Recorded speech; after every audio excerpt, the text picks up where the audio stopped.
Bienvenue sur Ascenseur, le podcast qui te présente tes modèles de réussite. Ascenseur, c'est 3 femmes qui s'unissent pour mettre en lumière des parcours qui inspirent, qui motivent et qui rassemblent. N'est-ce pas, Teg? Exactement, Diary. Nous sommes persuadés qu'on a besoin de repères pour y voir plus clair. Nous sommes aussi persuadés que les récits de vie peuvent être une cause pour révéler notre potentiel. Pas vrai, Awa? Clairement, on partage une vision selon laquelle chaque femme peut créer sa propre réussite.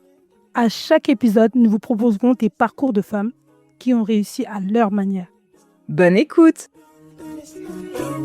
Assalamu alaikum et bienvenue dans ce nouvel épisode d'Ascenseur. Ne pas céder face aux échecs, aux obstacles, ni même à soi. Ce n'est pas une simple phrase motivante, c'est le résumé d'une femme, Myriam. Maman solo et chef d'entreprise, à chaque épreuve, à chaque mur dressé devant elle, elle a su tenir bon. Dans cet épisode et à travers nos échanges, vous entendrez la voix de Myriam, sa vision du fait de prendre soin de soi quand on est une femme, son rapport au business et surtout comment elle a su s'imposer dans un univers où au départ rien ne jouait en sa faveur. Une histoire de force, de lucidité et de persévérance. Assalamu alaikum les filles. Wa alayk salam. Comment ça va? Eh ben, Ça va et toi? Ça va très bien. super. Aujourd'hui, on a sur notre podcast une invitée d'exception Mhm. qui va bientôt se présenter et je parle de Myriam. Bonjour les filles, comment vous allez? Ça va et Bah, toi? moi ça va, je suis hyper contente de ce rendez-vous. Merci pour l'invitation. C'est mon premier podcast en plus, donc je suis hyper honorée, de le faire avec vous en plus. Donc non, trop contente et puis, trop hâte d'écouter après aussi le podcast. Trop bien. C'est nous. On est aussi très, très honorés par ta présence aujourd'hui. Donc, Myriam, on l'a connue par Diary. Diary, explique-nous un peu d'où est-ce que tu connais Myriam et Awa aussi, il me semble. Oui, Myriam, je pense elle complétera et puis se représentera après. Mais Myriam, je l'ai connue au collège. J'ai fait mon collège avec elle. Ça a été, on a fait les 400 cours ensemble à souhait. Vraiment une chouette nana, souriante à souhait. Enfin, je garde que des bons souvenirs de cette époque-là et de Myriam. Et après, on s'est perdu de vue parce que les chemins ont fait qu'on s'est séparés. Mais toujours, dès que j'ai des nouvelles d'elle ou bien dès que je vois quelque chose euh, qui est en rapport avec elle, toujours heureuse d'entendre. Après, il y a eu un petit moment à Nancy, mais très peu. Oui, Et voilà comment on s'est retrouvés, la magie des réseaux sociaux. complètement. Merci, TikTok. Ah, Grave. c'est trop bien. Bah, du coup, on va te laisser te présenter vraiment, Myriam. Qui Yes, es-tu? vraiment. Et ben, qui je suis? Donc, moi, c'est, Myriam. Je viens d'avoir 30 ans il y a pas longtemps, donc c'est encore tout fraîche, la trentaine. Je suis, maman solo d'un petit garçon que j'élève vraiment toute seule, à temps complet, et j'ai eu un parcours de vie assez atypique, que ce soit professionnel et personnel, mais vous allez vite comprendre, finalement que tout ce cheminement m'a aujourd'hui amenée à concrétiser des choses et à vraiment savoir à 30 ans, finalement, quelle était ma mission, qu'est-ce que je voulais réellement faire, quelle était aussi ma place, en tant que mère, en tant que femme dans mon foyer et cetera. Et effectivement, moi, j'ai rencontré Diary donc au collège à Souhait. C'est important de le dire parce que Diary, elle m'a connue vraiment, je pense, dans les moments où déjà je rentrais pas du tout dans les cases, de l'école. Donc c'est vrai que du coup, ce parcours-là, déjà à l'école, ça a été très compliqué, dans le sens où, forcément quand tu rentres pas dans les cases, tu es perdu. Tu es perdu et après, tu fais des choix aussi, qui sont pas forcément alignés, avec, ta vision de vie, les décisions que tu dois prendre. Mais du coup, il y a jamais de hasard, hein, de toute façon, Kul Bil Mektoub comme on dit, dans le sens où, finalement à 16 ans, je suis entrée dans le monde du travail parce que je savais que c'était pas par le chemin de l'école que j'allais, forcément, aboutir à ce que je voulais faire. Sans parler tout de suite, de réussite. Quand même pour dire aujourd'hui qui je suis, parce que c'était la question de base. Donc moi aujourd'hui, je suis dans l'accompagnement, des femmes dans l'entrepreneuriat, donc vraiment au féminin. Donc je fais vraiment tout ce qui est consulting, accompagnement business et branding. Mais pour le coup, je suis pas issue du tout de ce métier-là. En tout cas, ça a pas été mon premier business. J'ai l'impression d'avoir eu déjà plusieurs vies, en 30 ans de vie ici. Et pour le coup, donc j'avais mon institut à Metz, spécialiste en soins, experte en soins de la peau. Donc j'ai pratiqué ça, pendant 3 ans, donc j'avais ma société. Mais avant ça, du coup, j'ai été 10 ans dans le salariat en tant qu'esthéticienne, vendeuse, conseillère, et cetera. Donc voilà, depuis l'âge de mes 16 ans, j'ai commencé à rentrer dans le monde du travail. Et alors, on a une leader parmi nous là. Vraiment une personne qui tire les femmes vers le haut et c'est ça qu'on aime chez Ascenseur. Mais clairement, c'est vraiment ça, je te rejoins à 100% Teg. Trop Génial. bien. En tout cas, Myriam, il y a quelque chose qui m'a marqué là dans ta présentation, c'est que tu disais que plus jeune, tu ne rentrais pas dans les cases. Exact. De quelles cases est-ce qu'il s'agissait et en quoi est-ce que tu rentrais pas dedans? Ben, tu vois, je dirais vraiment les cases de l'école où quand tu arrives, bah, voilà, on te dit, tu vois, tu dois faire telles et telles études si tu veux arriver à, faire ça et cetera. Et c'est vrai que moi déjà j'ai redoublé 2 fois le collège, faut le savoir. Pas par rapport à mes difficultés parce que je pense que j'ai quand même toujours réussi, on va dire, à rattraper plus ou moins, certaines matières, mais parce que c'était un choix de mes parents. Parce que pour eux, en fait, ils se disaient: «Mais qu'est-ce qu'on va faire de notre fille, quoi?» Enfin, elle a pas du tout le même parcours que ma sœur Anissa, ni que mon frère qui, eux, ont fait des études, tu vois, qui ont des masters et cetera. Moi, c'était vraiment genre je voulais, j'étais pas forcément attirée par le côté de l'argent, mais j'avais très vite cette maturité très tôt aussi, de savoir que je pouvais aussi réussir mais en ayant des chemins différents. Et pourquoi je rentrais pas dans les cases? Parce que déjà pour moi rester 8 heures assise sur une chaise, pour quelqu'un qui comme moi, qui réfléchit tout le temps, enfin, tu sais, souvent on me dit: «Je suis une multipotentielle» et maintenant je me rends compte de pourquoi on me dit ça. Alors que pour moi, ça a toujours été, quelque chose qui était en ma défaveur. Parce que, tu sais, tu plein d'idées, donc et souvent d'ailleurs, ce que disaient les profs, mes parents, c'était: «Oui, Myriam, de toute façon, elle est dans la lune, tu vois? C'est une rêveuse». Voilà, Franchement, c'est c'est ouf et c'est super intéressant ce que tu dis parce que finalement, on se rend compte avec le temps que le système éducatif, il est pas fait pour tout le monde. Enfin, en fait, ce que je veux dire par là, c'est que, là où tes profs ou tes parents vont avoir énormément d'attentes par rapport à ce système-là, bah, toi, ça te correspond pas, mais tu peux exceller ailleurs, tu vois? Dans un cadre qui est différent. Mais le problème, c'est qu'on ne le valorise pas assez. Non, mais je suis totalement d'accord avec toi et en plus, tu vois, pour avoir un enfant aujourd'hui Mmh. et d'avoir aujourd'hui cette maturité, ce recul aussi, tu vois, de me dire: «Bah, en fait, si mon fils, il arrive pas dans telle matière, s'il a des difficultés», pour moi, c'est pas des difficultés, c'est juste qu'on va aller se concentrer sur ce qu'il sait faire le mieux Exact. finalement et Mmh. gagner du temps sur ça. Après, je pense que c'est un gros sujet aussi par rapport à l'éducation nationale. On a encore beaucoup de retard Oui. par rapport à ça parce que finalement, mon fils, il reproduit un peu le même schéma que moi. Voilà, donc maintenant je comprends un peu mes parents, le stress entre guillemets qu'ils ont vécu, mais pour le coup, moi je le vis pas du tout comme mes parents par rapport à ça. Au contraire, genre je sais qu'on a tous, énormément de capacités, qu'on peut faire énormément de choses pendant toute une vie ou pas, ou en tout cas on a le choix. Et j'ai un peu forcé les choses parce que j'ai toujours été un peu rebelle, par rapport à mes parents et cetera. Où moi je suis quelqu'un, je peux pas me forcer à faire quelque chose que je n'aime pas, je sais que je ne vais pas être productive.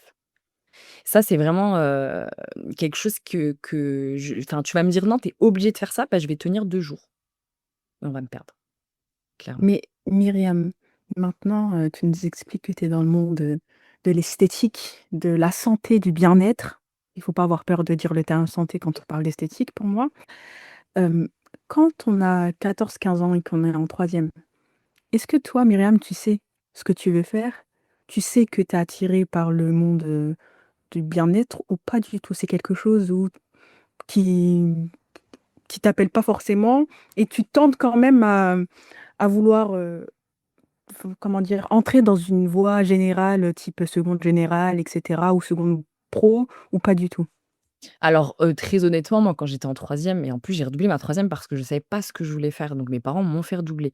À l'époque, moi, j'étais un garçon manqué, donc déjà tout ce qui était esthétique, bien-être, c'était pas du tout un domaine, qui m'intéressait et pour le coup, quand j'ai redoublé ma troisième, madame Fresset, du coup, donc notre ancienne prof, d'anglais, qui m'aimait beaucoup, je le sais à l'époque et qui croyait en moi. D'ailleurs, c'est une des seules vraiment qui m'a dit: «Écoute, vraiment, genre, je sais que tu vas faire quelque chose, je ne sais pas dans quoi, mais je sais que tu vas le faire» et finalement, elle m'a présentée à son esthéticienne semaine pour que je puisse faire un stage, en fait, parce que les stages étaient obligatoires. Moi, je voulais même pas faire de stage. Je me suis dit: «C'est mort, je sais pas ce que je veux faire» et elle me dit: «Oui, mais t'as ce truc avec les femmes où tu bien échanger avec elles, parler, tu vois, de pas forcément prendre soin de soi et tout», parce que ça passait différemment à ce moment-là et pas par l'esthétique et effectivement, donc j'ai fait un stage d'une semaine, donc dans l'institut de beauté de son esthéticienne à elle, qui était son amie. Et c'est là où en fait je me suis dit: «Mais waouh, en fait, je oui, alors c'était peut-être pas l'esthétique qui m'a attirée au départ, mais c'était vraiment tout ce qui était en lien avec la femme».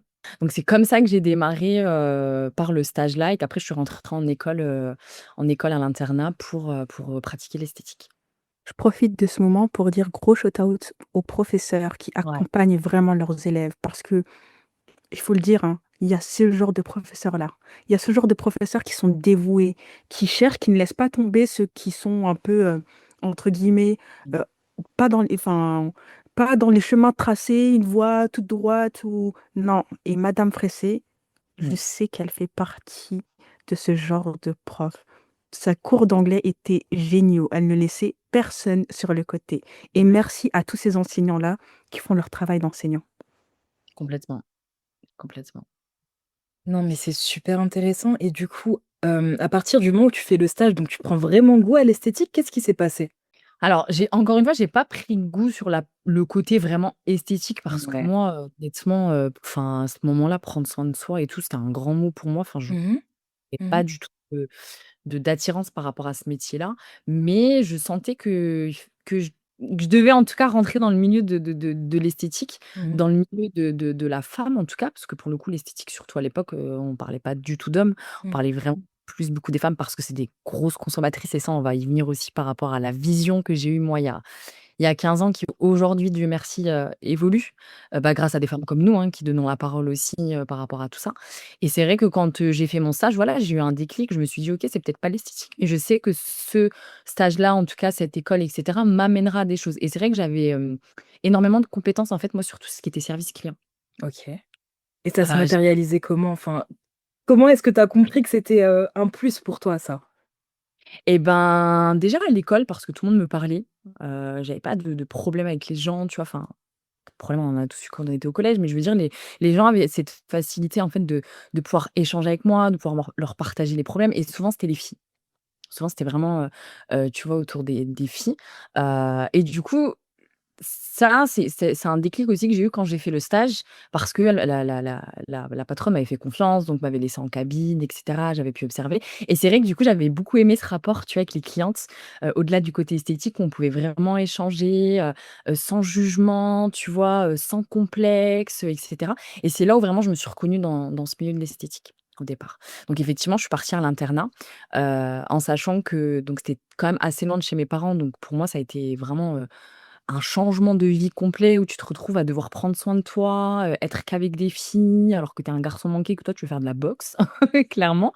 Hem Et c'est une année que j'ai très mal vécue parce que, j'étais la seule maghrébine du lycée. Voilà. J'étais la seule maghrébine du lycée, il y avait énormément de racisme, il y a 15 ans, hein, je parle de ça, c'était il y a 15 ans en arrière donc il y avait déjà énormément de racisme, à ce moment-là. Mais j'ai quand même tenu l'année et après je leur ai dit: «Salam alikoum» et j'ai trouvé une alternance.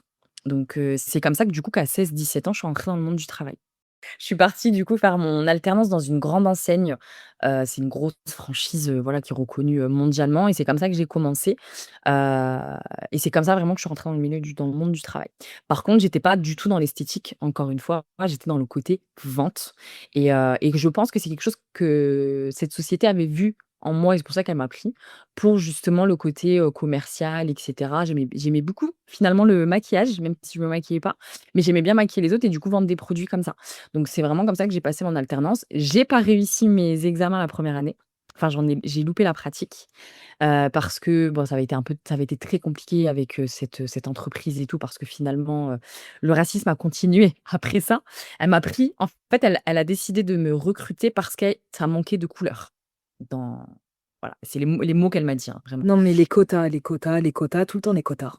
Ah oui, vraiment. Voilà, parce que ça manquait de diversité, si tu veux, dans son entreprise, parce qu'il y avait que des blanches, il y avait que des blondes, il y avait que des voilà et du coup, bah, forcément, ça m'a fait louper, entre guillemets, bah, les plus grosses pratiques que moi, j'étais venue chercher dans l'alternance, que je devais passer. Mais c'est pas grave, j'ai pas lâché l'affaire puisque l'année d'après, j'ai repassé ma pratique et j'ai eu du coup mon diplôme avant mes 18 ans. Juste une petite réflexion que je me faisais, c'est que tu as 18 ans, tu as redoublé 2 fois, tu as raté, ton examen pratique, tu as arrêté l'école à cause du racisme et avec tout ça, tu lâches pas. Ouais. Tu ne lâches pas. Comment à 18 ans, tu t'es bâti, tu t'es forgé cette, niaque? Parce qu'on peut carrément dire que c'est de la niaque à ce niveau-là. Ça, c'est une bonne question, tu vois, que je me pose encore des fois, aujourd'hui parce que je me dis: «C'est vrai que quand tu es aussi jeune, que tu rentres dans le monde du travail, que tu as pas forcément d'expérience, que tu tombes, sur des personnes qui sont pas forcément bienveillantes et cetera». Parce qu'en plus, tu sais, tu te retrouves avec des nanas qui sont là quand même depuis 10, 15 ans, quoi. Qui ont fait leur place, qui ont peur que toi, tu prennes leur place. En plus, tu es la petite maghrébine qui vient d'arriver, tu es toute mignonne, tu es jeune, et cetera. Donc oui, ça a été, très compliqué. Mais moi, j'ai toujours eu, je pense, cette force mentale, de me dire qu'en fait, les gens, ils étaient pas forcément mieux que moi, tu vois? Et qu'on était tous une opportunité, en fait, à pouvoir, s'apporter et que s'il y a des gens, finalement, qui ne te voient pas comme une opportunité, c'est qu'eux mêmes ne sont pas une opportunité pour toi. Donc Non, mais il y donc a c'est pour Diary ça qui que applaudit là, elle est toute contente là. non, mais c'est vrai, c'est l'essence même, tu sais, des relations. On a tous, des intérêts, hein, enfin, que ce soit relations amoureuses, professionnelles, au niveau de l'amitié. On doit tous s'apporter quelque chose. Sinon, comment on nourrit, en fait, les relations?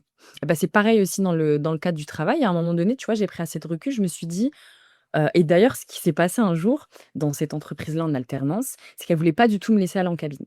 Alors que moi, j'avais besoin d'être en cabine pour valider ma pratique. C'est pour ça que je l'avais raté.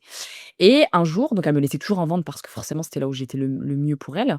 Et un jour donc, il y a une de ses salariées qui travaillait en cabine qui était en arrêt maladie.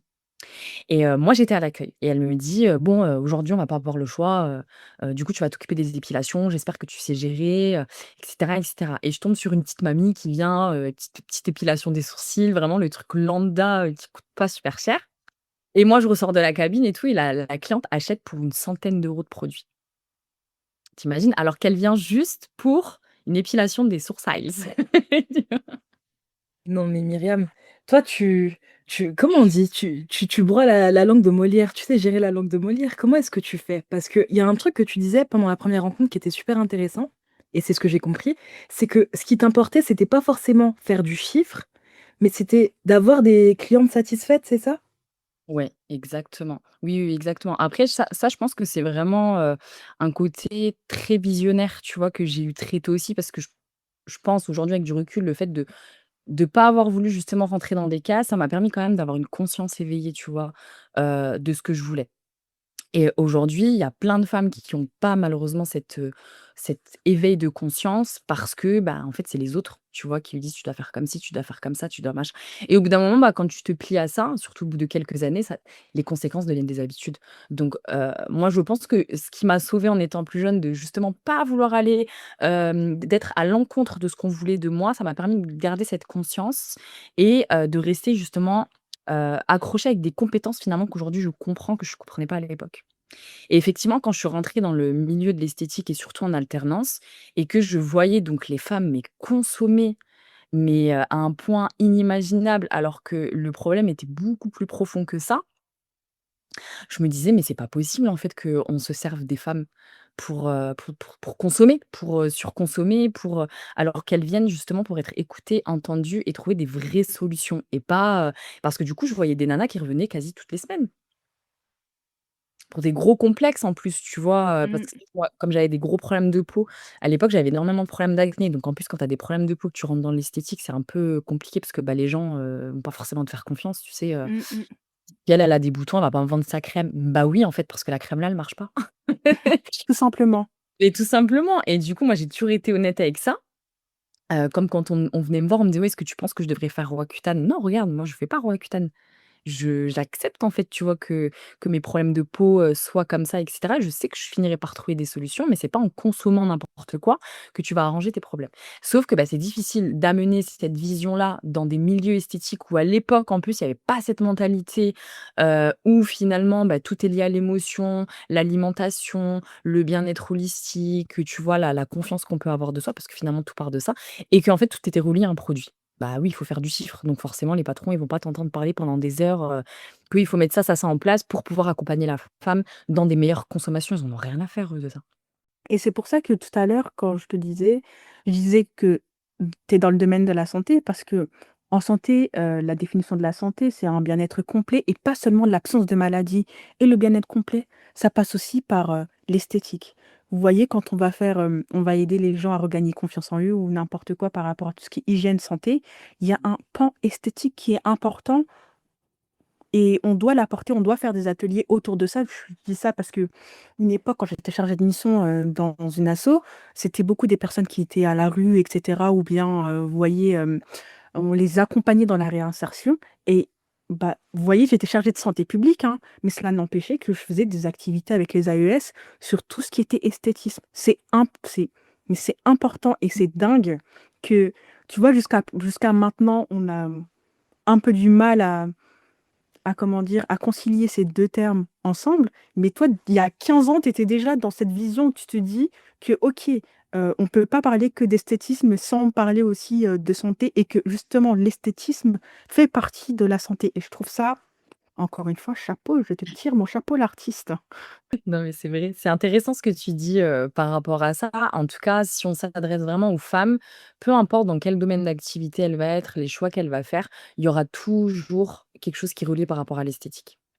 Et encore plus 15 ans après aujourd'hui, avec les réseaux sociaux où les gens sont très voilà, bah, là, c'est aujourd'hui, enfin, on explose le game en termes de consommation parce que les gens sont tellement complexés, à cause des réseaux sociaux que là, on a atteint un niveau de c'est même plus de la demande de l'esthétique, là, c'est du psychisme. C'est vraiment, Non, mais clairement, je te rejoins avec, tous nos filtres, nos Facetune, nos je ne sais quoi, les lisseurs, les flouteurs, les je et ça veut dire que est-ce qu'on est capable de se voir devant un miroir? Est-ce qu'on n'est pas capable de demander à notre miroir de mettre un filtre?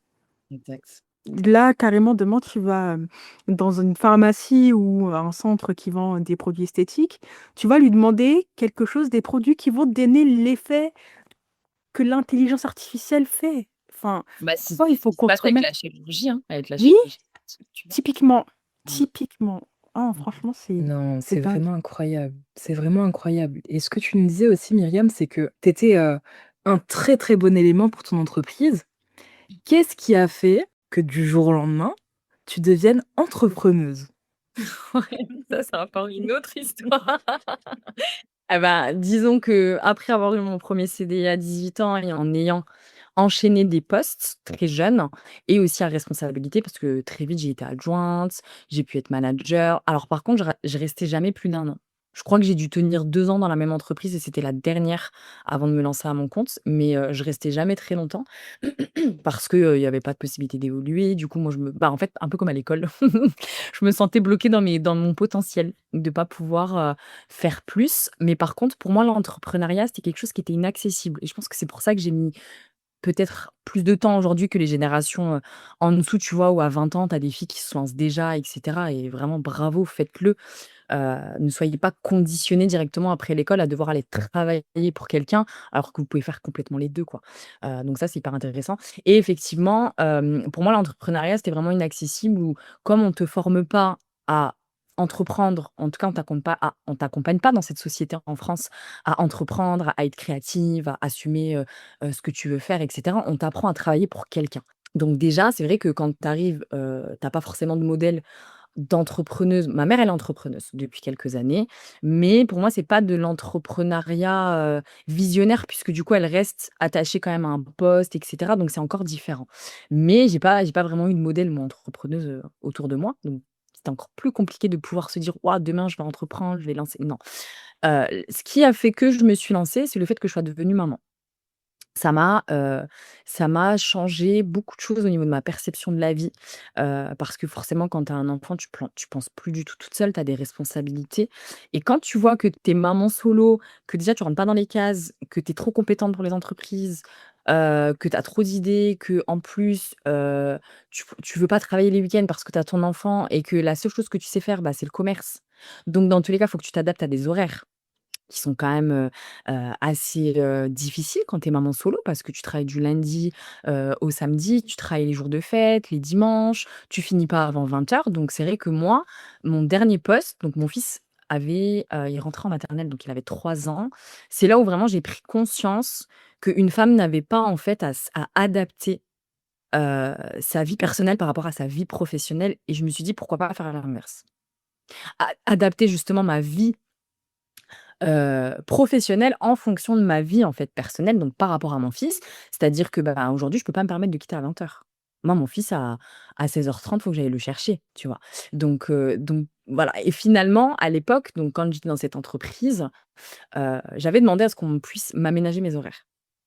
Donc on m'avait dit oui et cetera, voilà, enfin et puis à partir du moment où ça les arrangeait plus, ils m'ont fait clairement comprendre qu'il fallait que je repasse à mes horaires, d'avant, sauf que moi j'avais plus de nounou, j'avais pas de périscolaire, enfin c'était très compliqué, j'ai pas ma famille sur place et du coup je gruge un peu le système parce qu'on n'avait pas de manager à ce moment-là, c'était moi qui étais manageuse, mais par contre j'étais payée comme une superviseure. Voilà. Donc tu gères tout. Tu gères tout, mais par contre, tu es pas payé plus et en plus, tu récupères ton fils à 20h qui a déjà mangé, parce que du coup, je dois reprendre une nounou, qui a déjà mangé, qui a déjà pris son bain. Du coup, moi, je fais quoi en tant que mère? Je sers à quoi? C'est ouf. Et du coup, à cette époque-là, sur le point de vue mental, comment tu vivais ça?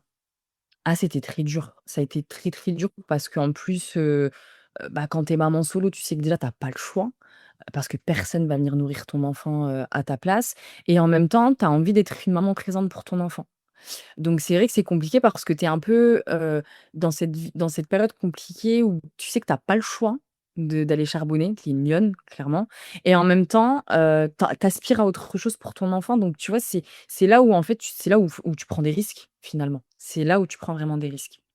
Abusé, ouais, non, mais je suis trop d'accord avec toi, Teg, mais moi, vous connaissez votre go, j'allais partir un peu là où ça pique, il faut bien. Myriam, comment tu fais après ta séparation avec un petit bébé en bas âge? Comment tu fais pour te lever et continuer à faire ce que tu as à faire? Au niveau psychologique, physique, émotionnel? Comment tu te retrouves? Parce que, personne aujourd'hui qui va nous écouter et qui est autour de la table va se dire que quand on se marie, on se dit: «Oh, c'est juste un effet temporaire». OK, on donne tout à la personne en face de nous et quand ça se termine et bah, c'est une libération, mais ça fait aussi du mal en nous. Complètement. Mmh. Comment tu fais toi pour être la femme que tu es maintenant? Par quel chemin t'es passée? Alors, bah, très honnêtement, je pense que le mot le plus juste que beaucoup de femmes connaissent aujourd'hui, c'est vraiment la résilience, tu vois? Heu, Quand tu sais que tu as pas le choix, que encore, tu vois, si tu as pas d'enfant, c'est pas grave. Tu te dis: Voilà, si je ne dois pas travailler, retourner chez mes parents, faire ci, faire ça, c'est OK». Moi, je me suis mariée, j'avais 22 ans. Parce que au delà du fait que j'étais déjà dans ma tête très carriériste, envie de voyager, gagner de l'argent, pas encore dans l'esprit entrepreneurial pour le coup, mais en tant que salariée. J'avais quand même, tu vois, cet idéal de je veux, construire ma vie de famille, mon mari faire des projets avec lui, avoir des enfants très jeunes et cetera. Finalement, c'est arrivé, hein, Dieu me l'a mis sur mon chemin parce que je me suis mariée à 22 ans. Un mariage qui a tourné, au chaos, clairement, puisque du coup, j'ai on a divorcé, au bout de à peine 2 ans, donc ça a été très rapide. Et effectivement, quand je me suis mariée avec cette personne-là, j'étais aussi dans ce truc de me dire: «Moi, je veux pas être la femme qui fait passer, on va dire, quand même sa carrière avant sa vie de famille». J'avais quand même cet aspect de, par rapport à mon éducation, mes coutumes, la religion, que, bah, je devais être la mère du foyer, être là pour mes enfants et que c'était à l'homme d'aller charbonner, sans oublier quand même mon ambition. Mais qui doit pas, qui doit pas non plus, être, le plus gros, on va dire, de ta vie. Ça reste ta famille, c'est ta priorité et c'est pour ça que pour moi, bah, forcément, je me suis dirigée vers un homme qui était quand même plus âgé que moi. On avait 13 ans d'écart. Ouais, on avait 13 ans d'écart. Donc moi, j'avais 22 ans, si tu fais les calculs, lui, il avait plus de 30 ans. Donc c'était déjà en plus, c'était déjà papa pour le coup. Donc c'est vrai que voilà, il cochait pour le coup, pas mal de cases, par rapport à ce que j'attendais d'un homme et finalement, bah, c'est pas ça s'est pas du tout passé, comme je voulais parce que c'était quelqu'un déjà qui voulait pas bosser. C'était quelqu'un qui avait pas d'ambition, c'était un escroc. Clairement aujourd'hui je le dis, j'ai pas j'ai pas peur de le dire et de toute façon faut en parler parce que je sais qu'il y a plein de femmes encore qui vivent des situations là. Non, carrément, il faut que je ferme ma bouche tellement ma mâchoire, enfin, mon menton allait toucher le sol. Ouais, escroquerie. Ça, c'est les nouveaux. Ça, de toute façon, c'est certains hommes, ils aiment bien être des omelettes. Je dis ça, je dis rien. Mm. Exactement. Mais bon, c'est chaud quand même quand tu dis que tu as 34 ans, que tu pas de situation en tant qu'homme, en plus que tu as déjà un enfant et tout. Mais moi, je le voyais pas comme ça. Puis tu sais, quand tu es jeune, souvent les hommes en plus de 34 ans, 35 ans, ils vont pas aller chercher des nanas qui ont 30 ans, hein. Parce qu'aujourd'hui, va essayer de m'escroquer, va essayer de me manipuler, tu vois? Ça non, c'est niet. Donc c'est pour ça qu'ils savent très bien, que tu es une bonne proie. Tu as 22 ans, tu es vivant, tu es là, tu travailles. J'avais mon appartement en plus. Lui, il avait pas de situation. Mais du coup, j'avais envie de vivre cet amour. Pour moi, c'était un peu aussi, je pense que l'amour, que j'attendais par rapport au fait que chez nous, l'amour, c'était très tabou avec son père et cetera. Donc je sais qu'il a pas été là pour rien à ce moment-là et finalement, donc on a fait le halal, très rapidement au bout de 3 mois de quand on s'est connus. Donc moi, j'ai présenté à mes parents ont accepté. Ensuite, du coup, un mois après le halal, on a fait le mariage à la mairie. Donc il y a pas eu du tout de fête, hein. On a vraiment tout précipité pour pouvoir, habiter ensemble, et cetera. Ce qui m'a permis aussi de me rendre compte très vite du personnage, quand tu vis avec la personne et même, tu sais, on a des signaux, nous les filles. En tout cas, l'intuition que j'avais à l'époque, je me dis si aujourd'hui j'avais la même relation et cetera, mais au bout d'1 minute de conversation, mais salam alikoum frère, tu vois? Mais à l'époque, tu t'écoutes pas, tu as 22 ans, donc tu sais pas ce que c'est un mariage, tu sais pas ce que c'est l'amour, tu sais pas en fait ce qu'un homme doit t'apporter et tout, tu es trop jeune. Et c'est pour ça qu'il y a beaucoup de femmes qui divorcent avant 30 ans. Donc Ouais, je pense que c'est de l'expérience. Pour moi, la bonne chose que tu as faite, c'est que tu es partie. Tu sais, ouais, parfois par peur de se dire, oh, un échec en plus le mariage, qu'est-ce que les gens vont dire? En plus, tu connais notre communauté, la société, ce qu'elle dit. Mais toi, quand même, à 24 ans, t'as pas peur de partir. j'avais 22 ans, ouais. Ouais, j'avais 22 ans. Après, tu vois, j'ai eu des moments avant le mariage de me dire, «Est-ce que c'est» tu vois? «Est-ce que c'est pas trop précipité? Est-ce que finalement c'est la bonne personne?» parce que du coup, il m'avait déjà escroqué un peu avant le mariage. Sauf que lui m'avait menti en disant que c'était pas lui, qu'il avait travaillé pour une société, que du coup il avait reçu des chèques, enfin, heu, donc déjà tu te retrouves comme ça et tu sais qu'il y a un problème et d'un autre côté tu te retournes, tu vois toute ta famille, tu sais les gens, comme tu dis, la peur, tu sais, du jugement, genre, comment ça tout le monde est au courant et puis finalement et du coup, bah, en fait j'ai foncé, clairement, tête baissée et en fait je suis tombée enceinte tout de suite après le mariage. Lui, il voulait un enfant. Moi, j'en voulais pas tout de suite parce que déjà j'étais trop jeune et tout, puis j'étais encore dans mes idées de carrière en tant que salariée.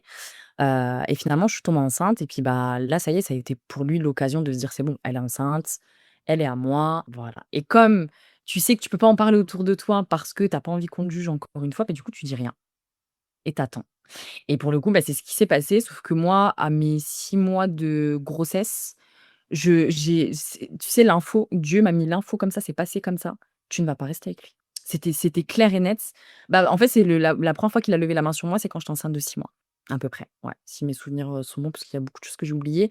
Bah, c'est quand j'étais enceinte de 6 mois, et à ce moment-là, le premier coup pour le coup, tu vois, comme on dit: «Ouais, il y a des femmes qui partent pas, alors qu'il faut partir». Oui, effectivement, par contre, ça se prépare, surtout quand tu sais que tu es pas forcément soutenue, que tu as peur d'en parler. Et moi, je le savais. Je savais que j'allais pas rester avec lui, mais je savais qu'il fallait que j'attende après ma grossesse et cetera et du coup, bah, je l'ai quitté. Mon fils, il avait 3 mois. Voilà. J'avais mis de l'argent de côté, pour partir, et cetera et cetera et au final, bon, lui, il a repris cet argent parce que tu ne peux pas arnaquer un escroc. Tu peux pas. Là, pour le coup, j'avais pas encore dépassé le maître à ce moment-là, donc il avait pris tout l'argent, enfin voilà, donc ça a été très, très, très compliqué, mais par contre, j'avais mon fils qui était là. Puis tu sais, à partir du moment où tu donnes la vie, je sais pas comment expliquer, tu vois? Enfin, en tout cas, s'il y a des mamans qui nous écoutent, elles se reconnaîtront, mais vraiment, c'est ta vie, elle change, en fait. Tu sais, à partir du moment où moi, ils me l'ont posé sur moi, bah, en fait, je savais que tout allait tourner autour de lui et qu'il était hors de question que mes choix impactent mon enfant. Les choix négatifs, en tout cas, par rapport à ça impacte mon fils et je me suis dit: «Je veux pas que mon fils demain devienne comme cet homme-là». Moi, je veux que mon fils, il respecte les femmes, je veux que ce soit un bonhomme, je veux qu'il ait pas peur, d'aimer, je veux qu'il donne, je veux enfin voilà et du coup, j'avais cette perception de l'homme à travers mon fils, finalement, et je sais que c'est pour ça que je me dis aujourd'hui, si Dieu m'a donné un garçon, c'est pas pour rien, en termes d'éducation. Parce que surtout chez nous, en plus, il y a beaucoup de choses à revoir, au niveau de l'éducation par rapport aux hommes, au niveau de notre société culturelle, on va pas se mentir. Et je parle pas du tout de religion, hein, pour le coup, parce que ça n'a rien à voir, parce que c'est même pour moi sociétal au-delà de parler de culture. Mais effectivement, je savais qu'à ce moment-là, ma mission, c'était de me dire: «OK, là, Dieu, il m'a mis un garçon, il y a quel je peux pas le laisser vivre et grandir à côté d'un homme qui est autant malsain». Donc voilà, enfin, je l'ai quitté quand le petit, il avait 3 mois. Après, j'ai déclenché tout ce qui était demande de divorce et cetera. Et après, bah, j'ai continué plus ou moins, «ma vie» entre guillemets, mais toujours en étant salariée. Est-ce que tu avais peur De partir? de tout? Peur de lui, de partir, du après, le Ah bah oui. divorce, les procédures, et cetera? Ah bah, ça a été tu vois, autant le avant, la pression psychologique que j'avais, les violences et cetera, c'était une chose, mais le après, quand tu décides vraiment de quitter quelque chose comme ça, de quitter un homme comme ça, bah, je pense que c'est là où c'est le plus dur finalement. Mais c'est là où il faut pas avoir peur, tu vois? C'est le plus dur, mais il faut pas avoir peur, surtout à partir du moment où tu prends la décision, sinon tu sais que si tu prends la décision et que tu retournes, c'est mort! C'est mort, tu vois? Et moi, en tout cas, je sais qu'à ce moment-là, je sais que j'avais peur. En plus, pour le coup, ça a pas été simple parce que lui m'a pas lâché quand même pendant au moins 2-3 ans, il me semble. Donc il y a eu, ouais, effectivement beaucoup de harcèlement, d'usurpation d'identité. Enfin, vraiment, il m'a fait la misère. Ouais, le divorce a été compliqué parce qu'en plus, c'est tombé pendant la période du covid et on avait donc l'instance, au niveau du divorce, c'était une semaine avant le premier confinement et en fait, lui, il était rentré en prison. Grâce à moi, parce que tu sais, comme je te dis, à partir du moment où tu as un enfant, même si tu as peur, c'est ton enfant avant tout et toi en tant que femme. Là, je me voyais plus en tant que femme d'eux, c'était femme de moi et la mère de mon fils. Et effectivement, ce qui s'est passé, c'est que lui, il me lâchait pas, il m'a harcelé beaucoup. Il m'a harcelé beaucoup, il se servait beaucoup du petit pour qu'on puisse, voilà, se voir, sauf qu'en fait, il en avait rien à foutre, hein, clairement, de notre fils. Et effectivement, donc moi, j'ai été très maligne à ce moment-là, comme quoi quand on dit, tu sais, quand une femme veut se venger, souvent c'est le diable qui s'assoit à côté, qui prend des notes. Et ben moi, je lui ai donné rendez-vous et je lui ai dit clairement: «Écoute, si tu veux qu'on construise quelque chose tous les 2, va falloir que tu règles tes problèmes judiciaires et tout», donc et il me dit: «OK». Lui, il était prêt. Et donc au final, il s'est rendu à la police en disant: «Voilà ce que j'ai fait ces dernières, années» et en fait, il a été incarcéré. Il a été incarcéré, il est resté bon, il est pas resté très longtemps, il est resté 6 mois, malheureusement. Mais en tout cas, ça m'a permis pendant 6 mois, en tout cas, de pouvoir me reconstruire. De déménager, de partir à Metz, parce que du coup, avant, j'étais à Nancy et cetera. Et du coup, c'est ce qui m'a permis de me reconstruire et du coup, on avait fait le jugement, donc une semaine avant le confinement et ce qui m'a aidé en fait, un peu dans sa folie, c'est qu'il m'a menacé devant la juge. Donc lui, il était sur un écran.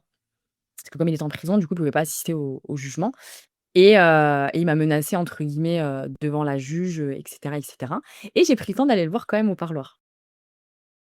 Par vengeance. Ah oui, non, mais moi, j'étais là, à ce moment-là, j'avais peur, mais j'étais au max, tu sais, de cette vengeance de femme, tu vois? De se dire, «Ah, tu cru que» et je suis partie le voir, j'ai fait une demande de parloir, je suis partie le voir en prison et je me souviens, je suis pas restée longtemps et je lui ai juste dit: «Ça fait quoi d'être enfermé maintenant comme un» pour être crue, désolée. Tu pourras couper si tu veux, Teng, mais voilà, je lui dis: «Ça fait quoi maintenant d'être» Non mais Myriam! Ouf! bon, je t'écoute, hein. Accrochez-vous. Et pour moi, c'était une vengeance, en fait, à ce moment-là, tu vois? Sauf que derrière, j'avais forcément déclenché une guerre puisqu'il est sorti quelque temps après. Puis bon, bah, ça a continué et cetera. Sauf que quand il était en prison, lui, il m'envoyait des lettres. Il m'envoyait des courriers et à un moment donné, donc dans mon silence et le fait que je voulais pas changer de position par rapport à mon fils, bah, c'est là où il a fait un désaveu de paternité qui était non officiel pour le coup parce qu'il faut justifier ouais, ouais, ouais. Tu peux pas en fait, il faut que tu fasses, tout ce qui est ADN pour vraiment prouver, que c'est pas le père. Mais du coup, il a suffi juste d'un courrier qu'il m'a envoyé, que j'ai transmis à la juge et c'est comme ça que j'ai eu la garde exclusive et l'autorité parentale. Et de toute manière, moi, dans mon idée, c'était inconcevable, même par des médiations, tout ce que tu veux, que mon fils soit avec lui. Mais ça va pas ou quoi? Moi, je suis choquée de non, mais quand même, au-delà de tout cela, tu peux ne pas être en bons termes avec ton partenaire Mais l'enfant dans tout cela, Ah bah qu'est-ce oui. qu'il a fait pour que tu te réveilles imaginez, on se réveille, on dit faire des aveux de maternité. Allez, hop, Ah tcha. mais vraiment, ouais. Bah là, t'entendrais parler de toi, partout, hein, tu vois? On viendrait te juger, on te mettrait sur la place, «Regardez telle mère, machin». Quand c'est un homme, non, c'est normal, tu vois? Et même la juge, même mon avocate, elle était pas étonnée et pourtant la première avocate que j'avais pris, elle m'avait carrément fait pleurer parce qu'elle m'a dit: «Non mais vous vous prenez pour qui?» Elle me dit: «Vous savez qu'en France, les enfants qui se font véler par leur père ont droit à des visites. Donc c'est pas vous, parce que vous avez subi des violences, que machin». Je lui dis: «Oui, mais je sais que c'est pas» ouais, non, mais vraiment et du coup, je l'avais pas pris et Dieu merci, je suis tombée sur une avocate, qui était à Nancy. Donc moi, j'étais à Metz et vraiment, genre, elle m'a pris en considération et elle a dit: «Non», elle a dit: «C'est pas normal». Parce que je lui avais raconté des choses qu'il avait fait aussi Mmh, quand mmh, mmh, mmh. il était né et cetera et je lui disais: «Est-ce que vous pensez que c'est normal que je vais laisser même une journée mon fils avec lui, alors que le mec, au lieu de lui donner des vitamines, il a été lui donner des huiles essentielles, s'il te plaît?» Et qu'il Mmh. exprès ouais et mon fils avait même pas 2 semaines. Il lui a donné des gouttes, d'huile essentielle et Mais c'est nocif en plus. mais bien sûr, donc moi j'étais en panique. Heureusement, j'avais eu les bons réflexes le jour-là et tout. J'avais appelé tout ce qui était truc de Oui, toxicité, et intoxication, cetera. ouais, Ouais. voilà. Et puis je l'allaitais, donc je l'avais tout de suite mis au sein et Mmh. cetera et pareil, on peut parler aussi du sujet de l'allaitement quand tu es avec un PN, un pervers narcissique, bipolaire, tout ce que tu veux et ben, en fait, tu n'es plus à lui quand tu allaites. Parce que c'est ton le temps-là, tu le donnes pas à ton enfant et moi, du coup, j'avais énormément de mal à allaiter les dé au début parce que comme ils m'ont déclenché, du coup, mon lait ne sortait pas et cetera. Sauf que moi, je savais que j'étais capable d'allaiter. Je me suis dit: «Si Dieu, on est capable de donner la vie, on est capable d'allaiter. On a du lait qui va sortir, c'est juste le mental» et je lâchais pas l'affaire et en fait, lui, il gavait mon fils au biberon artificiel exprès pour pas que le petit me stimule. Donc j'ai mis 3 semaines, à peu près un mois avant ce que tout le lait sorte. Ouais, ouais, ouais, pour te dire. Donc déjà la maternité, ça a été hyper compliqué parce que déjà tu es pas soutenu, le mec il vient, il est là, il dort, il t'aide pas, c'est des insultes, tu vois? De l'humiliation. Mais moi je voyais mon fils et du coup, tu sais, je faisais, abstraction, de ça. Mais ça a été quand même dur parce que forcément tu es fatigué. Tu as subi un accouchement quand même de 48 heures, faut le préciser quand c'est ton premier accouchement. Et en plus, les maternités, ça c'est encore un autre sujet, on pourra en parler peut-être dans un prochain podcast pour les mamans qui ont accouché, mais vraiment, c'est s'il faut aller dans du privé aujourd'hui les filles, je vous le dis, hein, si vous voulez accoucher, allez dans du privé parce que ça a été une catastrophe. Mais par contre, j'ai pas lâché l'affaire, je savais que j'allais pouvoir, et un matin, je me lève et je vois les draps qui étaient remplis de lait, je me dis: «Ça y est, alhamdoulilah, je vais pouvoir, et j'ai allaité mon fils pendant 1 an et demi, quand même. Voilà, donc C'est trop mignon. ouais, donc persévérance, tu vois? Comme quoi dans tout, il faut vraiment être persévérant. Et bah, tu me ôtes les mots de la bouche parce que c'est ce que j'allais dire de nouveau, c'est que même dans cela, t'as rien lâché. T'as persévéré et franchement, moi, ce que je vois, mental d'acier. C'est vraiment ça. Tu t'es mais vraiment il faut pas avoir peur de le dire parce que comme on disait juste avant, il faut convertir ses pensées en action. Et bah, toi, tout ce Complèt que tu penses, tu lâches pas le steak. Tu mmh. vas pas lâcher le steak et franchement, je te tire mon chapeau et je t'applaudis et ton courage, ton courage. Franchement, bravo, Merci, bravo et bravo. c'est gentil, merci. Après, tu sais, je pense que quand tu pas le choix, bah, en fait, c'est soit tu coules, vraiment tu te laisses couler et puis, bah, tu attends que ça se passe ou alors en fait, tu un deuxième choix, c'est tu vas, en fait, tu Ouais, mais tu vois, moi, c'est pas pour moi, c'est pas qu'une question de choix. Tu sais, il y en a, elles ont peur, elles sont vraiment dans des situations, bien sûr. heu, horribles. Mais tu vois, ça, elle déclic beaucoup, en tout cas autour de moi, c'est l'enfant. Quand l'enfant vient, elles Oui, acceptent plus certaines situations et d'autres, il y a tellement, tu vois, l'asservissement, psychologique, il est tellement là, elles n'arrivent plus à réfléchir qu'elles deviennent des loques et en complètement. fait, elles subissent tout, elles acceptent tout et malheureusement, toute la composante familiale, elle est en train de noyer, en fait. Elle se noie et ils se retrouvent plus et donc tu vois, il y a la peur qui peut te permettre de déclencher et te dire: «OK, c'est le moment de bouger et de se reprendre en main». Il y a une peur et bah, Ouais, elle te terrifie que tu ne peux même plus penser. Tu ne peux complètement. plus penser et malheureusement, il y a des personnes qui se retrouvent dans ces situations-là et c'est pour ça que, tu sais, je te dis quand même bravo parce que tu aurais pu facilement tomber dans C'est ça. l'autre. Et tu sais pas, et ça, malgré le soutien, il y en a, elles sont soutenues, elles ont les Mmh. personnes autour. On leur dit, mais vas-y, viens, on t'aidera, etc. Mais vous voyez, la tête est tellement prise, Oui, les liens ne se font plus, qu'elles n'arriveront plus à sortir de ces situations désastreuses. complètement. Non, c'est vrai ce que tu dis, et ça, c'est encore un vrai sujet, tu vois, je pense, Mm, par rapport à la femme, à la place, tu vois, qu'elle peut se donner aussi mm, elle-même et tu vois, moi, je connais aussi des mamans, mm. même si elles ont eu des enfants, c'est pas forcément ça aussi, tu vois, qui les a aidées à au contraire, ça a été même comment dire? Pas des excuses, tu vois, mais: «Oh bah, écoute, de toute façon, j'ai 3 enfants avec lui», Mm. Oui, tu vois? bah c'est bon, quoi, ouais, voilà. Ouais, voilà, alors que c'est Mm, des femmes, mais qui sont incroyables. Tu te dis: mm. «Mais waouh!» Tu vois? Enfin, il y en avait une que j'avais rencontrée, avec qui on devait collaborer à l'époque et je sais qu'un jour, elle m'appelle, on devait faire un live, elle me dit: «Oui», elle me dit: «Je suis tombée des escaliers» et je dis: «Ah vas-y, tu vas pas me la faire à moi. Tu vas pas me la faire à moi» et effectivement, non, elle était pas tombée des escaliers, elle avait reçu un coup, au niveau de son visage et du coup, elle ne pouvait pas elle pouvait Mince, mon très pas. solitaire, ouais. Et aujourd'hui, ça fait 3 ans que je la connais et elle commence seulement à sortir de cette situation-là et tu vois, pourtant, elle a 3 enfants. Mm. Eh Mais ben, c'est un un chemin. conseil, ouais, ne lâchez pas l'affaire. Ne Non, lâchez même pas si c'est l'affaire, dur, même si c'est même si dur. ça doit en coûter, même si, tu dois, manger sur des cartons, même si mieux vaut moi je dis et d'ailleurs c'est ce qui s'est passé quand je suis arrivée à Metz, je me suis retrouvée avec mon fils, j'avais pas du tout de meubles, hein. J'avais, voilà, on avait quasi rien avec mon enfant et ben j'étais tellement contente, tu vois? D'être en paix, avec mon fils, quitte à dormir, mais on a dormi sur un matelas pendant 1 an. Enfin vraiment genre, avec mon fils, il avait même pas, si tu veux, de chambre, c'est petit à petit, mais pour moi ça valait tout. Ça, Tout l'or tu du vois? monde. Ça valait tout l'or du monde, ça valait tout la paix que je voulais de me lever, de pouvoir allaiter mon enfant sans être jugée, de pas subir, si on peut même aller un peu plus dans l'aspect de l'intimité parce que tu as pas envie, parce que tu viens de donner la vie. Enfin, tu te rends compte quand même que moi je donne la vie.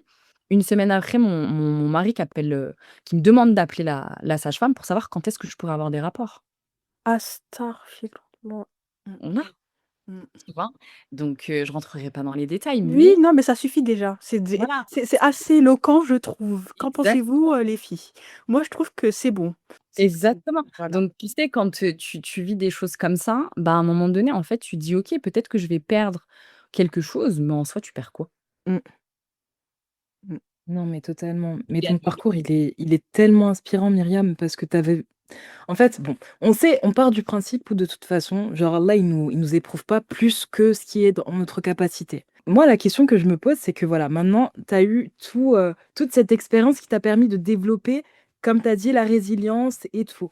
Aujourd'hui, comment est-ce que ça te sert au niveau de ton activité? Parce que tu fais quelque chose qui a vraiment un impact au niveau des femmes et c'est important pour toi, apparemment. Oui, c'est vrai qu'à partir du moment où, de toute façon, j'ai commencé à entreprendre, ben, un peu, tu vois, tout ce qu'on parlait par rapport à l'esthétique, les femmes et cetera, c'est devenu encore un autre level. Dans le sens où, aujourd'hui, je suis plus dans l'esthétique, même si j'y ai baigné pendant très longtemps et que ça a été mon 1er business aussi.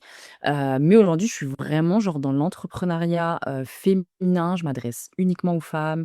Je veux en fait, tu vois, c'est marrant parce qu'hier, j'avais une discussion avec un entrepreneur ici à Marrakech et il me demandait: «C'est quoi l'indépendance pour toi?» Il m'a posé cette question parce qu'on parlait des femmes et je lui dis: «L'indépendance, en fait, c'est laisser le choix à la femme de choisir, tout simplement».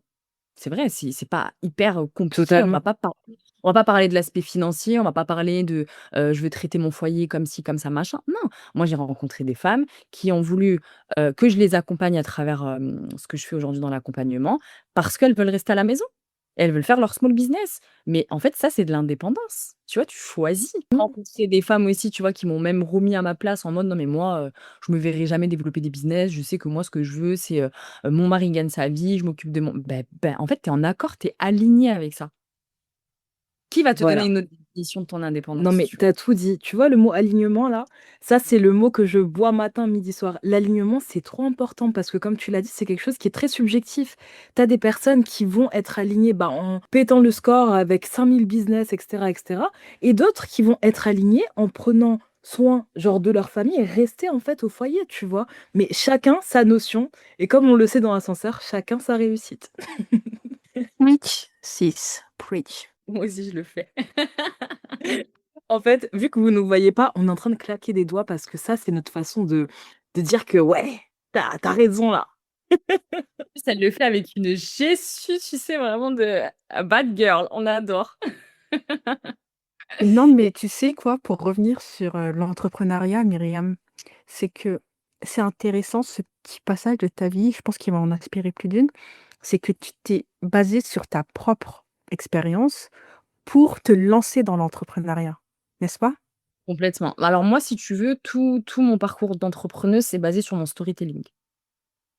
Et c'est pour ça qu'aujourd'hui, je développe beaucoup l'aspect branding avec, mes coachés, parce qu'aujourd'hui, bah, en fait, on a besoin aussi, tu vois, de raconter nos histoires, d'être le produit du produit de soi-même, tu vois? Aujourd'hui, j'organise une retraite, le 26 novembre. Pourquoi j'ai voulu organiser une retraite autour du leadership féminin? Parce que c'est des choses auxquelles moi, j'aurais aimé avoir accès quand j'ai démarré mon business, il y a 3 ans, il y a 4 ans maintenant, tu vois? Quand je me suis lancée à mon compte en tant que spécialiste de la peau et ben, avant même de lancer l'institut, j'étais moi-même en quête de traiter mon acné, de traiter mes problématiques sans devoir consommer tel et tel produit et cetera et c'est comme ça que j'ai lancé ce produit-là, tu vois?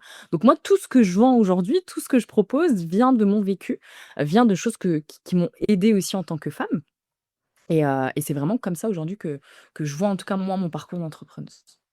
Ouais et tu vois, c'est trop bien parce que parfois, est-ce que je reproche ou est-ce que c'est un constat des personnes qui veulent entreprendre ou toutes, les nouvelles, entreprises qui émergent, c'est qu'il y a un besoin, peut-être à tort, de répondre à certains besoins, mais ne pas être convaincu parce Oui, qu'ils proposent et tu viens de le dire, ils ont besoin d'être les propres produits de ce qu'ils proposent. J'ai besoin de t'entendre dire que tu es convaincu, que tu portes ce que tu mets, que tu que que tu es enfin, tu es l'égérie de ta propre marque au final.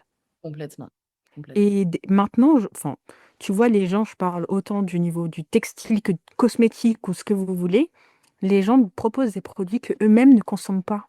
Non mais complètement. On fait quoi avec ça? Eh ben, on fait pas grand-chose et ça dure pas sur le temps. Moi, pour en avoir accompagné plein, tu sais, comme ces histoires tu prends Canva et ChatGPT et tu vends ton produit à 40 € non mais d'accord, non mais, surtout Non mais qu'aujourd'hui en 2025, tout est basé sur ton identité. Tu peux plus te permettre d'arriver en fait, il y a tellement, tellement, tellement, tellement d'offres, que forcément si tu veux te démarquer de la concurrence, il faut en fait que ton produit soit authentique et pour que ton produit soit authentique, il faut que toi-même tu sois authentique. Sinon ça marche pas. et ce qui est fou, c'est que pendant ton parcours, entrepreneurial avant que tu décides de quitter et de partir, tu as, travaillé un temps dans une, boîte, de cosmétiques, c'est ça? Ouais, exactement. Avant de me lancer, ouais, c'est ça. Et tu étais aussi là-bas, tu étais là-bas pour péter le score, c'est ça? Quand j'étais dans ce poste-là, ouais, au départ, ouais, honnêtement, ouais, ouais, moi je me voyais vraiment évoluer, et puis finalement, je remercierai encore aujourd'hui, tu vois, je sais plus si c'était un DR ou un RH, quand il m'a dit en gros, «On s'en fout de ton fils, la priorité c'est l'entreprise», par rapport aux horaires et c'est là où je l'ai regardé et vraiment, tu vois, j'ai eu ça comme un déclic. Je me suis dit: «Mais oui, c'est vrai». Il Enfin, c'est vrai, le mec en a rien à foutre de mon fils. Lui, il pense à son chiffre, donc pourquoi je vais me casser la tête à essayer de négocier, à essayer, tu vois, de rentrer dans les cases des horaires, de ci, de ça. En plus, j'étais la seule maman d'une équipe de 8 femmes, tu vois? Donc encore plus, j'ai envie de te dire, de légitimité parce que tu es la seule maman, donc tu vas embêter personne et c'est là où je me suis dit: «Mais en fait, c'est à moi d'aller chercher, ce que je veux faire par rapport à mon fils». Si lui, il veut pas pour son entreprise, bah, c'est OK, tu vois? Il y a pas de souci. Sur le moment, je l'ai très mal vécu parce que je savais pas du tout ce que j'allais faire. Même si j'avais fait ma formation pour tout ce qui était soins de la peau au départ, mais c'était en lien avec mes problématiques de peau. C'est pour ça, si vous écoutez ce podcast, si vous avez une idée dans la tête, même si ça doit prendre du temps, allez travailler cette idée sur vous. Si vous avez des problèmes de peau, allez vous former pour traiter vos problèmes de peau. Formez-vous sur la cosmétique. Si demain vous voulez sortir un coaching mindset, travaillez votre mindset. Trouvez des solutions, allez vous faire coacher, investissez aussi là-dedans. Sinon, votre produit il va pas respirer. Vraiment investissement sur soi. De toute Ouais, façon, c'est prévu. On va sortir quelque chose là-dessus parce que c'est essentiel en tant que femme d'investir sur soi. Et croyez-moi, ce n'est pas que des dépenses, ce n'est pas que de l'argent qui part, bien au contraire. Les fruits que vous allez récolter suite à ces dépenses-là, ça n'a pas de prix. Et sur tous les aspects, physiques, intérieurs, enfin bref, on en parlera et merci Myriam de nous avoir ouvert cette brèche parce que vraiment, elles ont besoin de l'entendre et on a besoin de l'entendre. Et je me rappelle d'une expérience dont tu nous avais parlé lors de notre première rencontre. C'était plus par rapport alors, j'essaie de remettre le contexte, je te laisse le rappeler si jamais, mais tu me parlais d'une trahison au niveau du business, de quelque Ouais. chose qui t'avait marqué et qui a été aussi, bah, une cause pour que tu te réinventes, que tu repartes de plus belle. Est-ce que tu peux nous parler de cette histoire-là, s'il te plaît? Ouais, en plus, c'est tout récent parce que pour le coup, c'était Ouais. en 2025, donc c'est cette année. Effectivement, moi, quand j'ai ouvert mon institut, très vite, je me suis adossée à un gros laboratoire pour pouvoir promouvoir des produits, en ligne. Parce que j'étais très intéressée par le digital déjà il y a 4 ans, parce que je savais qu'il y avait quelque chose à faire par rapport à ça. Et effectivement, j'ai beaucoup aimé ce business parce que j'ai pu voyager, j'ai rencontré énormément de femmes inspirantes, j'ai pu rencontrer la pionnière qui a créé, tu vois, ce modèle économique il y a 40 ans, qui aujourd'hui a fait sortir des femmes de situations aux États-Unis. Enfin, vraiment, c'est une femme incroyable qui m'a beaucoup inspirée, que j'ai mangé à sa table chez elle aux États-Unis, pour te dire, avec qui j'ai pu échanger. On a même pleuré toutes les 2, tellement ça a été fort, parce que je lui ai dit que ce business m'avait aidée en termes de thérapie, tu vois? Par rapport à ma vie de femme, ma vie de maman. Et effectivement, donc je savais que ce business-là allait m'amener, si tu veux, à faire des choses que moi-même j'allais créer, mais grâce à ce business-là, parce qu'eux, ils avaient déjà, si tu veux, tout ce qui était innovation, la science par rapport à la génétique, les compléments alimentaires, tout ce dont aujourd'hui on a besoin pour, prendre soin de soi et bien consommer surtout. Et effectivement, il y a quelques mois avant que j'emménage au Maroc, je sors le Body Love. Parce que je voyais beaucoup de choses autour du body summer. Moi, j'étais pas du tout dans l'aspect du corps en plus par rapport à mon institut. Je faisais pas tout ce qui est amincissement, tout ça. Mais forcément, tu vois des femmes tous les jours et tout, donc au bout d'un moment, tu sais qu'il y a de la demande par rapport à ça. Et effectivement, donc je sors le Body Love qui a cartonné, puisque j'ai vendu 24 programmes en même pas, 3-4 jours, je crois. Qui est énorme, hein, tu sais, quand tu es pas influenceuse et que voilà, c'est énorme et c'est des programmes qui coûtaient à peu près 900 000 €, tu vois? Mais j'avais créé tout un accompagnement sur 3 mois où la femme, elle était prise en charge par des professionnels du bien-être, de la beauté, où on va reconnecter l'âme, le cœur, le corps et l'esprit. Donc tout ce qui est lié, tu vois, vraiment à tout, en 360 degrés de prise en charge avec, plateforme de sport et cetera et cetera. Et c'est vrai que quand j'ai en fait, si tu veux, moi je suis quelqu'un, j'ai une idée. Et en fait, je vais en parler. Je vais en parler et c'est comme ça que je vais sortir une offre. Enfin, vraiment, j'ai toujours fonctionné comme ça. Je suis pas du genre à aller, sortir l'offre et après en parler. Non, c'est je parle de quelque chose et je finalise mon offre, tu vois? Parce que c'est comme ça qu'en fait en tout cas, s'il y a des personnes qui sont comme moi, qui ont du mal à se structurer, à poser des visions parce que ça va trop vite dans votre tête, faites et vous voyez. Vraiment faites. C'est ce que j'ai fait pour la retraite, hein. Vraiment pour l'événement que je prépare, je devais payer 50 d'acompte, j'avais même pas 600 € à donner. Et ben, j'ai été chercher la première cliente et c'est comme ça qu'est né le projet. Donc vous pouvez aussi faire d'une manière différente. Vous n'êtes pas obligé d'attendre d'avoir l'argent pour, par rapport à ça. Et effectivement, donc grosse trahison parce que à partir du moment où moi je me suis lancée à mon compte, c'était évident que j'allais plus subir comme une salariée. C'est-à-dire que je choisis les gens avec qui je veux travailler, je choisis les marques avec lesquelles je veux collaborer et cetera. Et pour le coup donc, quand j'ai développé le Body Love qui a hyper bien marché, encore une fois, c'était du storytelling parce que c'était basé aussi sur ma vie. Le fait de pas avoir pris soin de mon corps quand j'ai accouché, de pas avoir eu des solutions, de me parler que de chirurgie esthétique alors que je voulais pas passer par là et que finalement ce laboratoire m'avait permis de prendre soin de moi avec des choses qui fonctionnent vraiment. Donc c'est un peu comme ça que j'ai créé le Body Love par rapport rien que par rapport au relâchement cutané de mon ventre. J'avais, investi dans une de leurs technologies et j'avais réussi quand même à rattraper tout mon gros complexe, alors qu'on m'avait dit d'aller faire de la chirurgie esthétique. Donc forcément, je suis tombée amoureuse de ce labo parce que moi, il m'a aidée. Donc j'ai voulu le partager autour de moi et quand j'ai créé le Body Love, vu que c'est un business international, forcément, tu as un peu tout le monde, c'est du marketing relationnel, hein. Donc en termes de modèle économique, tu sais, tu travailles avec plein de gens, mais qui sont pas forcément dans tes équipes et cetera. Donc tu as pas l'intérêt financier, c'est l'intérêt de la collaboration, de ce qu'on va s'apporter. Et moi, très, nia, donc très naïve encore à ce moment-là, ces mêmes personnes-là donc me contactent pour me dire: «Mais comment tu as fait?» et cetera et en fait, moi, je leur ai tout expliqué. Je leur ai tout expliqué et tout. Je leur ai dit: «Bah, voilà, si ça peut vous aider vous aussi à développer votre business, effectivement, vous pouvez vous aider de ce que j'ai fait» et en fait, c'est pas qu'elles se sont aidées, c'est qu'elles se le sont appropriées. Et moi, en fait, c'est pas tu sais, c'est pas une histoire de gaminerie, genre: «Ah, tu m'as piqué mon truc et tout». Non, en fait, c'est se servir de l'histoire des autres pour promouvoir quelque chose, pour arriver à des fins financières, alors que le but même de ce projet, c'était d'aider les femmes à retrouver confiance en elles. Donc on m'appelle et enfin, d'autres personnes m'appellent, tu vois, du business et on me dit: «Mais c'est normal que je vois ton truc partout, sur les réseaux sociaux, mais je te vois nulle part». Waouh!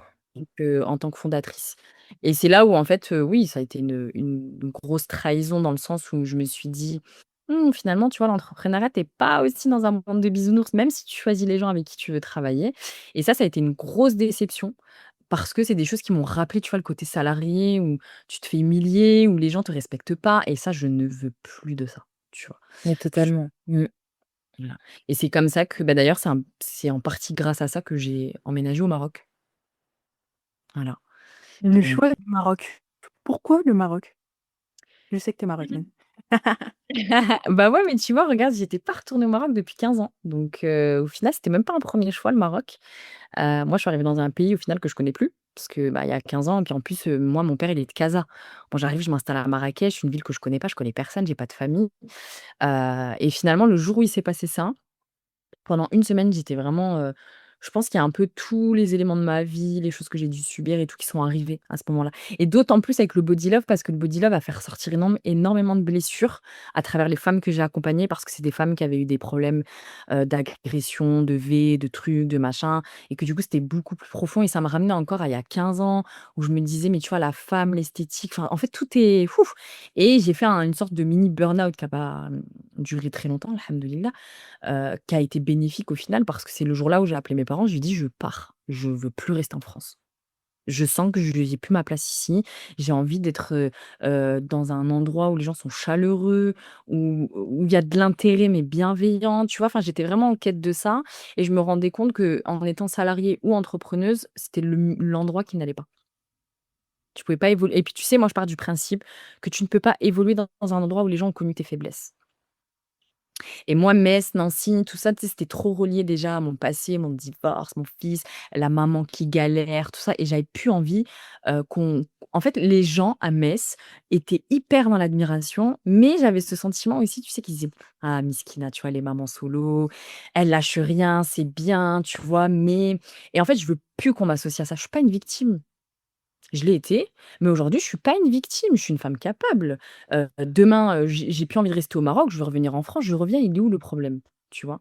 Je J'ai plus envie, en fait, qu'on mette aujourd'hui les femmes dans des cases comme en étant victimes parce qu'elles ont subi telle et telle chose. Bah, en fait, c'est ça qui fait que demain, tu vas, lancer ce projet-là parce que tu sais que ça t'a aidé et cetera et cetera et c'est vraiment ça que j'ai eu comme idée en venant ici et d'ailleurs, c'est marrant parce que quand je suis arrivée au Maroc, enfin, avant même, tu vois, de partir, je faisais mon déménagement et tout et je me répétais: «Myriam, tu vas arriver dans un endroit où tu connais personne, tu vas créer ta propre version de ce que tu veux, en fait, faire depuis longtemps», tu vois? Et je suis arrivée comme ça en me disant: «Crée ta propre réalité, qui tu es vraiment et ce que tu veux être en tant que femme».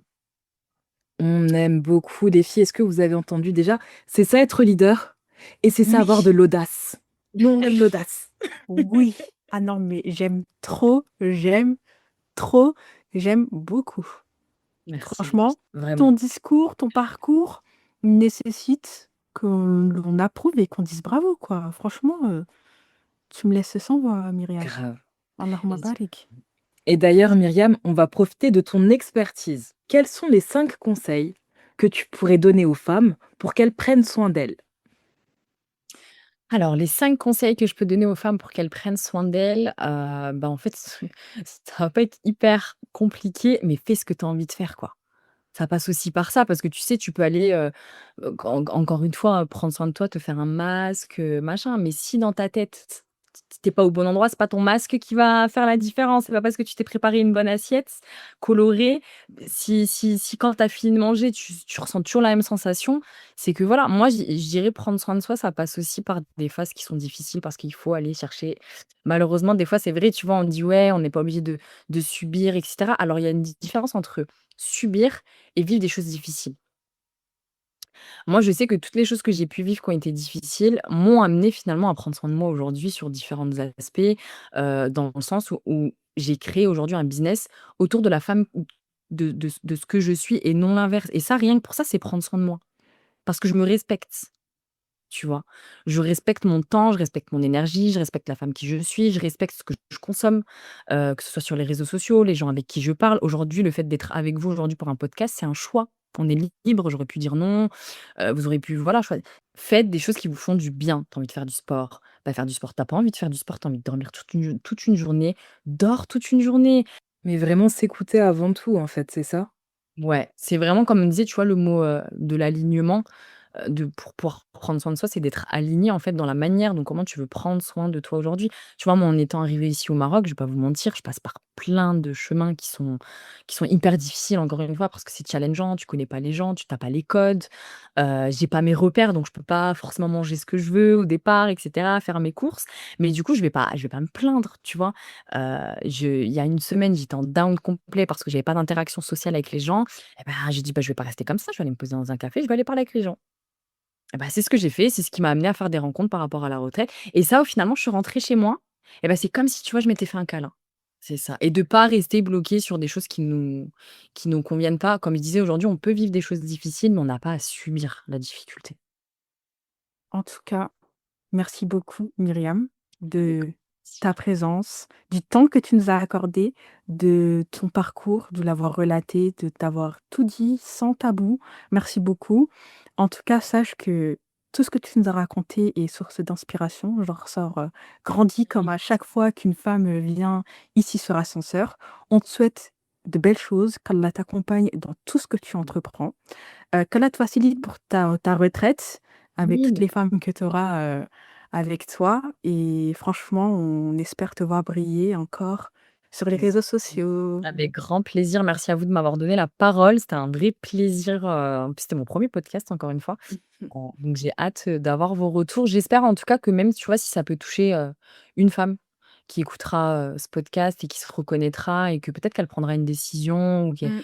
qu'elle verra les choses peut-être un peu différemment.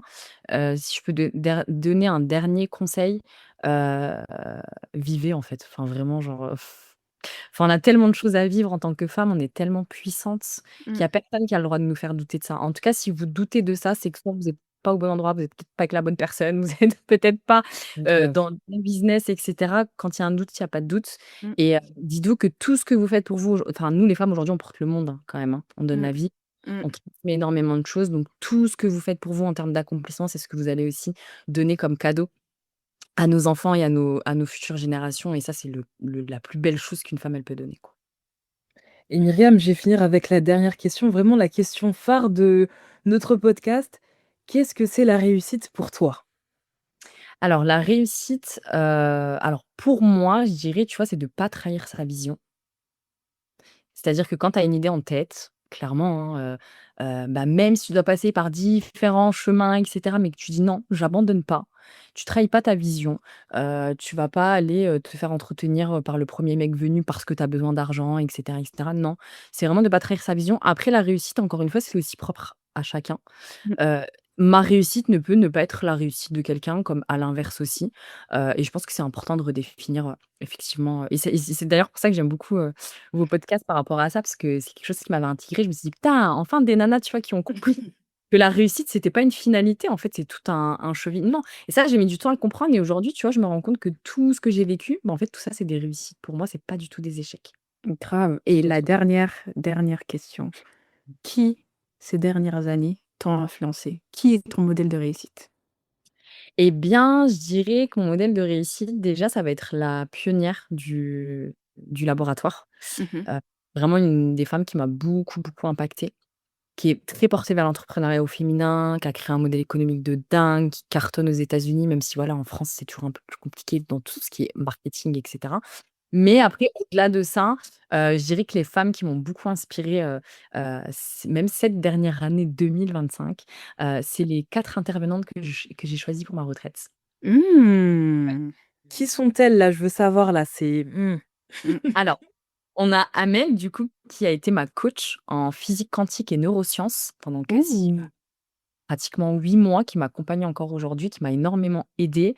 Il y a Cynthia, du coup, qui est une ancienne Miss, qui était Miss, qui avait fait Miss France, Miss Dauphine, qui elle est coach en posture et communication, avec qui j'ai eu l'occasion de collaborer et qui vient aussi, à l'événement et en fait, c'est des femmes, tu sais, qui sont vraiment multipotentielles, quoi. Mmh, mmh, mmh, mmh, mmh, mmh. Elles ont pas notre âge, elles sont un peu plus âgées, tu vois? Enfin âgées, je m'entends, elles sont dans la quarantaine, mais pour le coup, tu vois, c'est des femmes qui m'ont contactée dès que j'ai fait la retraite parce qu'elles m'ont fait confiance. Alors que moi, je les voyais comme tu sais, genre waouh, tu vois, genre j'aimerais atteindre leur niveau en termes de développement, de posture, de confiance en soi, parce que du coup, c'est des femmes qui ont été là pour moi pendant mon parcours d'entrepreneuse et tout ça à titre complètement gratuit parce que ça s'est passé par des échanges, des choses comme ça.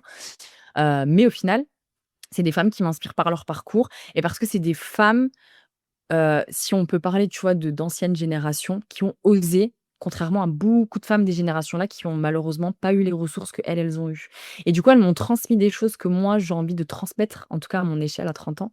Et je sais que c'est pour ça que je les inspire aussi beaucoup aujourd'hui parce qu'elles me disent: «Tu vois, nous, on n'a pas été capable de faire ça à 30 ans, on le fait qu'à 40 ans, quoi». Donc ouais, je dirais que c'est vraiment ces 5 femmes-là. Donc il y a, Ardiana aussi qui est, elle, dans tout ce qui est psychisme humain, qui s'intéresse énormément justement au développement de la femme aussi et qui fait des accompagnements et Kaina qui est coach, sportive. Elles sont toutes mamans, plus ou moins mamans solo à part Cynthia. Donc je sais que c'est des femmes qui sont passées par des chemins aussi très, très, très, très compliqués et qui aujourd'hui ont vraiment accompli et réussi énormément de choses. Voilà. Bah, merci pour ça parce que ce que tu fais, c'est vraiment exceptionnel et un énorme besoin pour toutes les femmes, vraiment peu importe, voilà, on le sait, leur couleur, leur culture et cetera et vraiment top. Merci beaucoup Myriam. Merci à vous, avec grand Merci. Nous espérons que cet épisode vous aura plu.